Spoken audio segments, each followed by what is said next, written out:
శ్రీమాత్రే నమః. అందరికీ నమస్కారం అండి. శుభోదయం. నేను సంతోషిమాత వ్రతం చేస్తున్నాను.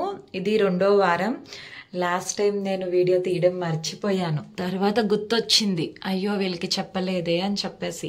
నేనైతే చాలా సింపుల్గా చేసుకుంటున్నానండి అమ్మ వ్రతాన్ని.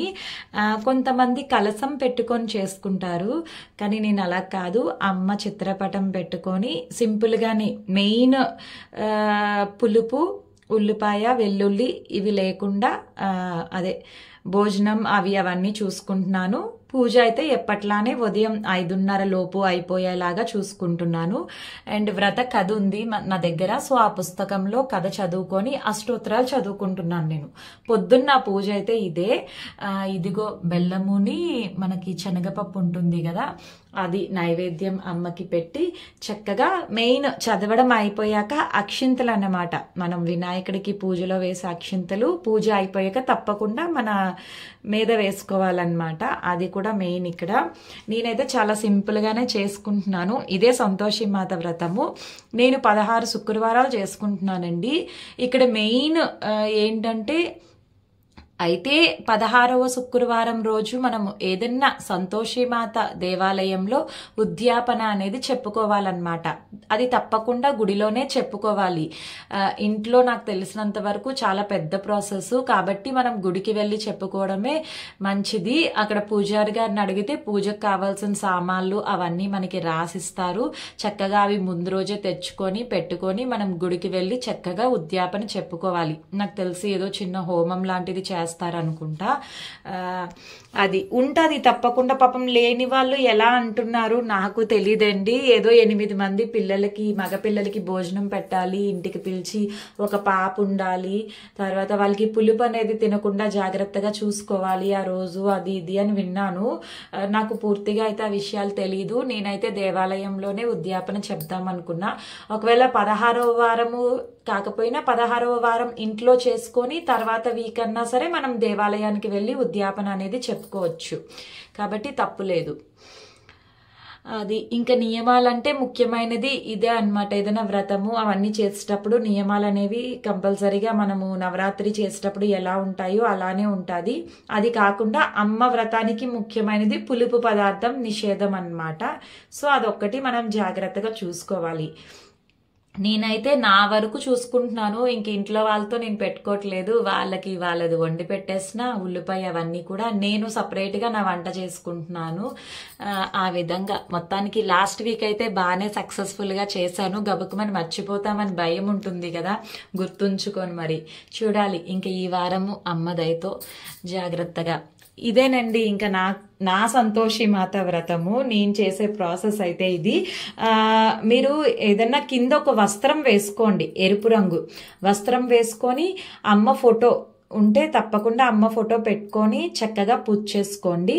నేనంటే ఇక్కడ ఆల్రెడీ శ్రీచక్రంలో పెయింటింగ్ అనేది వేసే ఉంది కాబట్టి నేను దాని మీద పెట్టేసుకుంటాను ఏదన్నా సరే.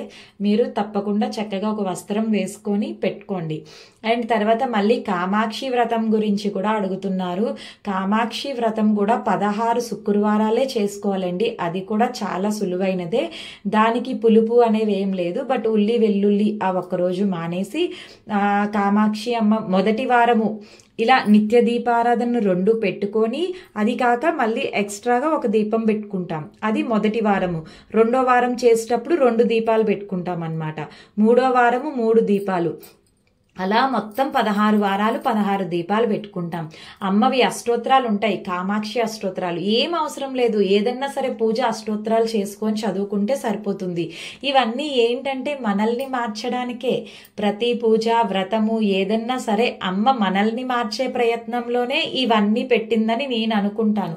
ఒక క్రమశిక్షణ, ఉదయమే లేచి దీపం పెట్టుకోవడం, పూజ చేసుకోవడం, చదువుకోవడం, ఇదంతా ఆహారపు నియమాలు, ఇవన్నీ కూడా మన కోసమే. అమ్మ మన ఆరోగ్యం, మన మంచి కోసమే ఇవన్నీ పెట్టిందని నేను భావిస్తాను, అంతే. అందుకే ఏదన్నా ఆనందంగా చేసుకోమని చెప్తాను. ఆనందంగానే చేసుకుంటాను నేను కూడాని. తర్వాత ఆ విధంగా మనం 16 శుక్రవారాలు కామాక్షి వ్రతము అయిపోయాక ఏదన్నా మంచిగా దేవాలయానికి వెళ్ళి అమ్మ దర్శనం చేసుకుంటే సరిపోతుందండి, అంతే. ఇదే కామాక్షి వ్రతం. అండ్ ఇంకో విషయం ఏంటంటే ఈ నెల 30వ తారీఖు అంటే ఉగాది నుంచి మనకి లలితాదేవి నవరాత్రులు అంటే మనం రామ నవరాత్రులు అని కూడా అంటారు చాలా మంది, అవి స్టార్ట్ అవుతున్నాయండి. నేను ఆల్రెడీ మీకు పోస్ట్ పెట్టేశాను. నవరాత్రుల్లో తప్పకుండా 9 రోజులు కూడా దీక్ష నియమాలు అనేవి పాటించాలి. నేను పోస్ట్ పెట్టాను, బిఫోర్ వీడియోస్ కూడా ఉంటాయి, చదువుకోండి. సింపుల్ గా ఈ విధంగా చేసుకోవచ్చు. మీరు చక్కగా ఎర్రని క్లాత్ వేసి అమ్మ ఫోటో పెట్టుకోండి. కుదిరిన వాళ్ళు కలసం పెట్టుకోండి. కలసం కూడా చాలా మంచి విషయం, పెట్టుకోవాల్సిందే. కలసంలో జలం అన్నమాట. 9 రోజులు అది చాలా మంచిది, శక్తి ఉంటుంది దానికి. తర్వాత అఖండ జ్యోతి కూడా పెట్టుకోవచ్చు, అది మీ శక్తి కొలది మీరు చేసుకోండి. మీరు బిఫోర్ వీడియోస్ పోస్టులు చూసుకోండి. తప్పకుండా ఉదయం 5:30 నుంచి 6:30 లోపు మనము ప్రాణ ప్రతిష్ఠ చేసుకోవచ్చండి కలసానికి. నవరాత్రుల్లో మొదటి రోజు, ఆ రోజు ఉగాది.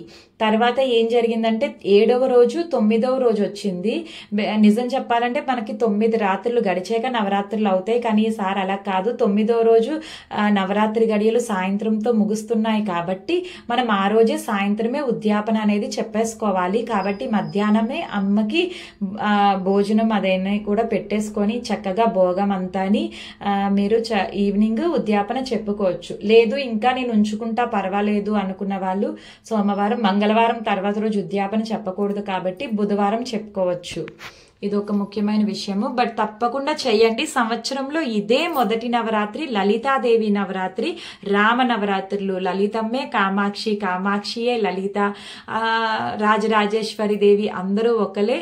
మెయిన్ అమ్మ అన్నమాట. యూనివర్సల్ మదర్ ఎవరు అంటే మనకి హెడ్ లలితమ్మే. కాబట్టి మీరు తప్పకుండా ఈ నవరాత్రులు ఎంత వీలైతే అంత చేసుకోండి. వీలైతే జపం చేసుకోండి, ధ్యానం చేసుకోండి, సింపుల్ గా చేసుకోండి, నిత్య దీపారాధన చేసుకోండి. ఏమీ చేయలేని వాళ్ళు కాకపోతే నియమాలు పాటించండి. కొంచెం ఆ మాంసాహారానికి దూరంగా ఉండడం ఆ 9 రోజులుని. ఎప్పుడూ సరే నవరాత్రులు స్టార్ట్ అయిన 2 రోజుల నుంచి ఆపేయాలి ఇంట్లో.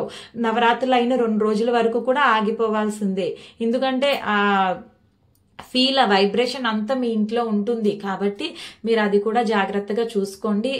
అమ్మ ఉండదు అంతే, ఏం లేదు. ఈ మాంసాహారం అది ఉన్న చోట ఆమె ఇష్టపడదు కాబట్టి అదొక విషయం గుర్తుంచుకొని చూస్ చేసుకోండి మీరు.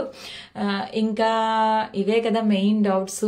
నైవేద్యాలు అయితే మాత్రం పానకం, వడపప్పు, చలిమిడి. మనం శ్రీరామనవమికి ఏం పెట్టుకుంటామో అవే అమ్మకు కూడా పెట్టుకోండి. వీలైతే ఉదయం 5:30 లోపే పూజ చేసుకోవడానికి ప్రయత్నించండి. కుదరని వాళ్ళు మీకు ఎప్పుడు కుదిరితే ఆ సమయంలో తప్పకుండా దీపారాధన చేసుకోండి.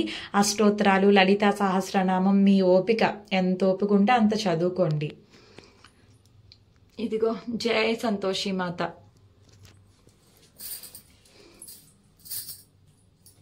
పూజ అనేది చాలా సులువేనండి, కానీ ఏంటో అందరూ ఊరికనే అలా భయపడిపోతూ ఉంటారు.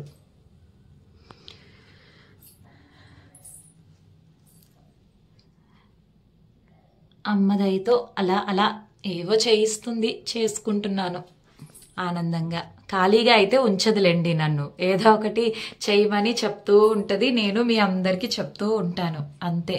అది అమ్మ అనుగ్రహం అనుకొని మనం ముందుకు వెళ్ళిపోవాలి. సరేనా? ఇక ఉంటానండి. శ్రీమాత్రే నమః.